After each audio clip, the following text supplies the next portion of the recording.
How to open WeChat account without scanning QR code. Hi everyone, this is Max. I hope you are doing well, so let's start without wasting time.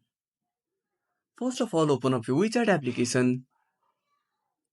Now go to login, tap on more options and go to help center. Now go to send feedback. Now select your platform, select your region, select account registration. Now select assistant registration. Now describe the issue, how you are unable to sign up.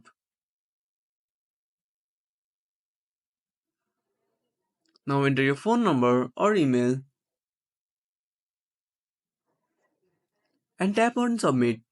After some time, WeChat customer care will contact you and help you sign up your account.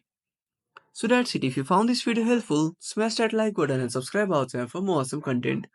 Have a burning question, want to suggest a topic? Drop down a comment below. This is Max signing off until next time.